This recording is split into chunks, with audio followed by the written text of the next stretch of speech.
All right, welcome back for another deep dive. We're going deep on EU versus disinfo again this week. Sounds good. Yeah, the latest analysis, covering March 24th to the 30th, 2025. And I think, our listeners are pretty savvy when it comes to this whole pro-Kremlin disinformation game. Definitely. So we can skip the basics, right? Yeah, let's get right to Jump it. right into the Yeah. really interesting stuff, like what's new, what's noteworthy, what stood out to you this week? Totally. So our mission today is to really unpack these specific examples from EU versus disinfo and see if we can see how their kind of tactics are evolving. Absolutely. Yeah. And we've got three key articles that we want to look at from this week. Three, yeah. The first one is, it really caught my eye. It's called Russian Spies as Disinformation Actors. And this was published on March 26th. And this one is really interesting because it kind of highlights this thing that we see happening time and time again, Right. which is that anytime there is any kind of protest or dissent in a country that, Moscow sees as being within its sphere of influence, Right. they immediately dust off this color revolution trope. Oh, yeah. It's like their go-to, right? Like as soon as they see any sort of grassroots movement popping up, boom, color revolution. Yeah. Basically, they're saying, nope, this is not genuine discontent. This is all orchestrated by, the puppet masters in the West. Exactly. Yeah, and then they'll often throw in these totally fabricated claims about Western funding, right? Oh, yeah. Always gonna have the money trail. Makes it more believable, I guess. Right, exactly. And we saw this, so clearly during the protests in Belarus in 2020, right? After that really dodgy election, do you remember that whole thing about $6 billion in cryptocurrency? Oh, yeah, I remember that. I mean, come on, 6 billion, that's just, it's absurd. But it's like they think if they throw out a big enough number, it'll somehow stick. Yeah. Yeah, and it kind of does, right? Like it creates that narrative, even if it is totally baseless. For sure. It creates that sense of like, whoa, there's something big going on here. Exactly, yeah. And so we see, EU versus disinfo, they highlighted a more recent example of this happening in Georgia, right? Where Sputnik, which is a Kremlin-controlled outlet, they put out this claim that the EU delegation was paying protesters 120 euros a day. Oh, wow. Like, same old song, just a different verse. Right. New location, same playbook. But here's where things get a little different. Yeah. Okay, so in the past, they would let these proxies, like Sputnik, kind of run with these narratives. Right. But in this case with Georgia, the Kremlin actually planted this specific false claim in an official press statement issued by their foreign intelligence agency, the SVR. The SVR, really? Wow. Yeah, so now they're not even hiding behind the proxies anymore. They're just coming right out and saying it. That's bold. I mean, what do you think that means? It's a good question, right? Like, why this shift? And the article points to some other examples of this happening. Like, they talk about Sergei Narishkin, who's the head of the SVR, making these very public pronouncements. Right.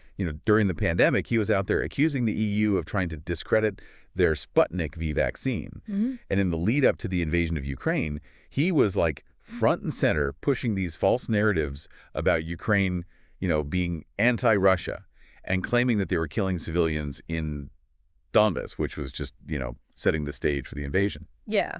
Yeah. So they're basically using the SVR as a mouthpiece for their disinformation now. Seems that way. I wonder what's behind that. It's a really good question. I mean, traditionally, intelligence agencies, they've operated in the shadows, right? Of course. That's kind of their whole thing. Right. They're all about plausible deniability, using those back channels, Exactly, yeah. So, we see this laundered information, showing up on these obscure websites. You see these doctored documents leaking through anonymous sources, clandestine Telegram channels pushing these specific narratives. I mean, there are even reportedly these cyber units operating within RT, which is supposed to be, an independent media outlet. Wow. I mean, that's a lot of effort to stay hidden. Right. But now it seems like they're moving away from all that. They're becoming more overt, more direct. Yeah. It makes you wonder if they're just feeling more confident, Like they can get away with it. It's possible, right? Yeah. Maybe they figure the consequences are minimal? Yeah, or maybe they're just getting impatient. Like those covert methods are too slow, too subtle. Maybe. Or maybe they need to control the narrative more tightly, By going through these official channels, they can kind of cut through the noise and really make sure their message gets out there. Makes sense. They probably figure people are more likely to believe something if it comes from their own intelligence agency, right? Right, exactly. And so this shift, right, it has huge implications for how we understand and how we counter these influence operations. Yeah. Because we can't just focus on the shadowy proxies anymore. For sure. It's a whole new ballgame. So EU versus disinfo, they call Russian intelligence a fully fledged information manipulation actor now, Wow. which is, I mean, that's pretty chilling when you think about it. Yeah, it's no longer just about gathering intelligence. They're actively shaping the information landscape. Exactly. I think this really underscores the importance of understanding the bigger picture, like how this all fits into the broader FEMI architecture, the whole foreign information manipulation and interference thing. Right, because we're not just talking about the SCR here. We're talking about this entire ecosystem, right? Absolutely. You've got the overt state institutions like the Ministry of Foreign Affairs, the state-controlled media. You've got those seemingly independent entities that are actually aligned with the Kremlin, and then, the covert actors. Right, like the intelligence services. Yeah. And now we're seeing them kind of move across these different levels. Exactly. It's this multi-layered, adaptable system designed to control the narrative on all fronts. And that's why, for our listeners, it's so important to understand this whole FEMI infrastructure. It's the only way to really grasp the scope of what they're doing. Right, exactly. And if you're interested in learning more about this, there's a great report from the EES. It's called the Report on FEMI Threats. Oh, yeah, that's a good one. Yeah, I think the link is in the article. Probably. Okay, so let's move on to the second article that really caught our attention. This one's called The Kremlin's Illogical Logic, published on March 27th. And this one focuses on the disinformation swirling around the war in Ukraine. And the main thing that they highlight here is this really bizarre claim that Russia and the U.S. are actually aligned on ending the war. What? Yeah, and that it's the European leaders who are secretly trying to keep the conflict going. That's just insane. I know, right? It's like totally out there. But they're really pushing this narrative, and this whole thing kind of stems from a comment made by Bruno Kahl, who's the head of Germany's intelligence service. They're basically trying to twist his words to fit this narrative. So what did he actually say? Well, Kahl's point was actually a lot more nuanced. He was warning that even if there was a negotiated pause in the fighting, that doesn't necessarily mean that Russia's going to just back down. Right. Like they could use that time to regroup, rearm, and then, ramp up their efforts through other means, like hybrid warfare. Yeah, makes sense. He was basically saying that a fragile peace that doesn't address the root causes of the conflict isn't really a solution. Absolutely. It's like putting a Band-Aid on a broken bone. Exactly, yeah. But the Kremlin, of course, they jumped on this, and they're like, oh, see, the EU wants the war to continue. It's like they completely missed the point. Yeah, that's a huge leap in logic. And it just totally ignores, the EU's stance from the very beginning. Oh, right? They've condemned the invasion. They've supported Ukraine. They've imposed sanctions. Yeah, they've been very clear about their position. Right. So the idea that they're somehow secretly rooting for this war to drag on is ridiculous. It defies all logic. Why on earth would the EU want a war in their own backyard? It's mind-boggling, right? But we have to remember, this is all about deflection. Yeah. They're trying to shift the blame away from themselves. Exactly. It's like, look over there. The EU is the real problem here. Exactly. They're trying to muddy the waters, sow confusion, make it seem like they're not the aggressors. Yeah, and it kind of plays into this whole idea that Russia's the victim, right? That they're just defending themselves against the West. Right. We're the misunderstood heroes, that kind of thing. Exactly. But the reality is that the EU is just upholding Ukraine's right to exist. Which is something Russia seems to have a real problem with. Yeah, for some reason. Yeah. And so they're trying to create this false equivalence. Right? Yeah, make it seem like both sides are equally to blame. Right. In the EU versus Disinfo article, they pointed to a few other examples of disinformation related to the war. One that really jumped out at me was this claim about a temporary halt in Russian strikes. Supposedly, they were doing this to, test Kyiv's commitment to peace. Oh, right. I remember that. And then, immediately after Putin supposedly agreed to this halt, they launched more attacks. Of course they did. Actions speak louder than words, right? Exactly. It just shows you how hollow their words are. Yeah. And then there was that claim by RT Arabic that the West was pushing for a 30-day truce just to give Ukraine time to rearm, and they were linking it to the Minsk agreements. Oh, yeah. They love to bring up Minsk. It's like their favorite justification. Right. But the reality is, Russia violated those agreements over and over again. Repeatedly. Yeah, And the EU has been very clear that any real peace process needs to involve all relevant European partners, needs to respect Ukraine's sovereignty, and needs to include some kind of security guarantees to prevent this from happening again. absolutely.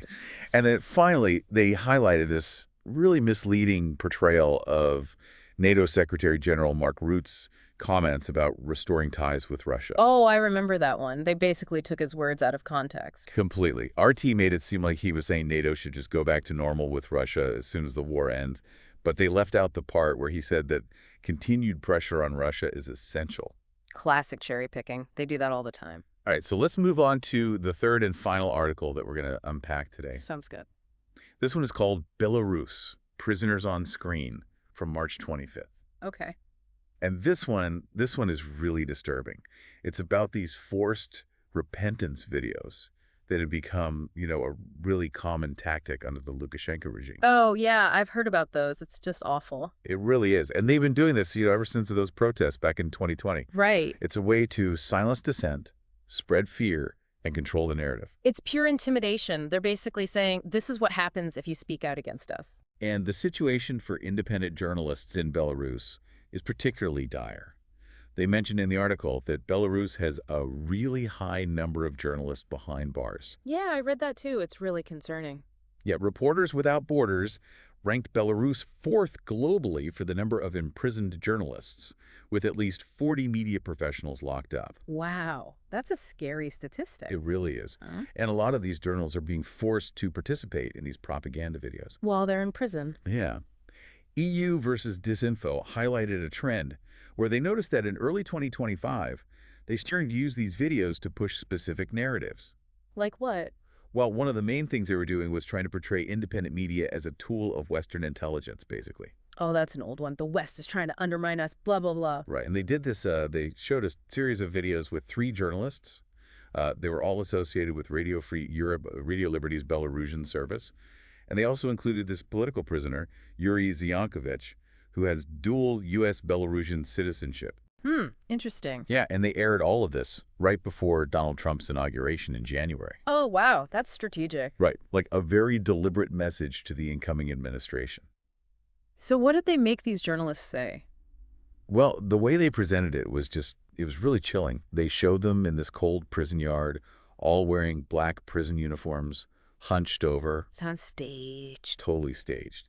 And they were asking them these leading questions, trying to get them to say things that would discredit their work. Of course. One of the journalists, Ihar Losik, they even showed him being escorted in handcuffs to the interview. And they edited all of this together, and then they aired it during prime time on state TV. Wow, so they're really trying to make an example of them. Totally. And then they also had this propaganda piece called Western Cannon Fodder. What was that about?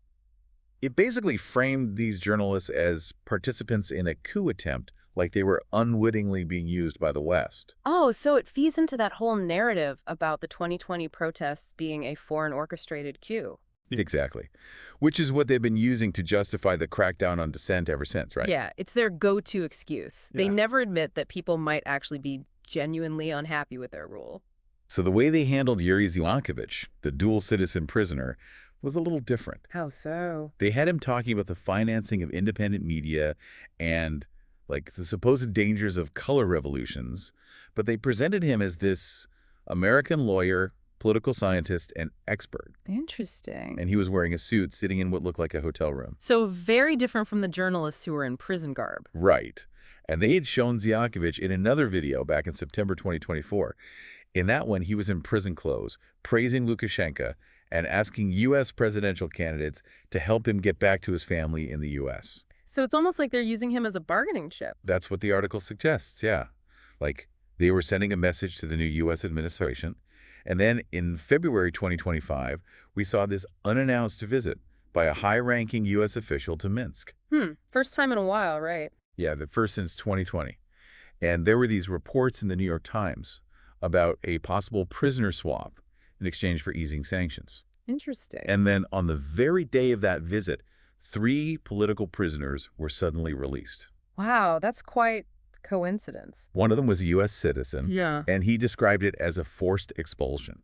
They put him in handcuffs, masked him, didn't tell him where they were taking him, and then just dumped him at the Lithuanian border. So it wasn't exactly a humanitarian gesture. Not really. And Belarusian state TV claimed that Russia was behind this, that they were trying to create a better atmosphere for negotiations between Trump and Putin. Trying to score some points with both sides. Typical. And then they also highlighted these videos with Belarusians who had returned home after living in EU countries. What were those about?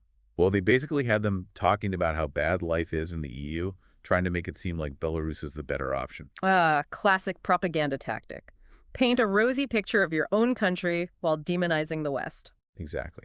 And it seems like they were making people do these videos as a condition of being allowed to return home safely. Wow, that's messed up. It is. But the article ends on a slightly hopeful note, saying that, despite all this propaganda, people aren't really dying it. There's no real evidence of genuine support for the regime. People aren't that easily fooled. Right. And they mentioned the upcoming Day of Solidarity with Belarus, which is happening on March 25th, as a sign of the ongoing resistance. Hopefully that'll send a strong message of support to the people of Belarus. So to kind of sum up what we've learned today, we're seeing some really concerning trends. Yeah, for sure. Russian intelligence agencies are becoming more and more open about their role in spreading disinformation. The Kremlin is continuing to push these really illogical narratives about the war in Ukraine. It's like they're living in an alternate reality. Right. And the Lukashenko regime is using these forced videos as a tool of repression and even as a potential bargaining chip in international diplomacy. It's a reminder that this information war is constantly evolving. We can't let our guard down. Exactly. And one thing I'm thinking about after looking at all of this is, with Russian intelligence being so open now, and with these forced confessions potentially being used in these high-level negotiations, what does that mean for the future of information warfare and diplomacy? Yeah, that's a big question. It makes you wonder how the rules of engagement are changing and whether there are any ethical boundaries left. Right. It's a really complex and disturbing landscape and something we all need to be aware of. Absolutely. So thanks for joining us for another deep dive. We'll be back next week with more analysis from the front lines of the information war. See you then. Bye.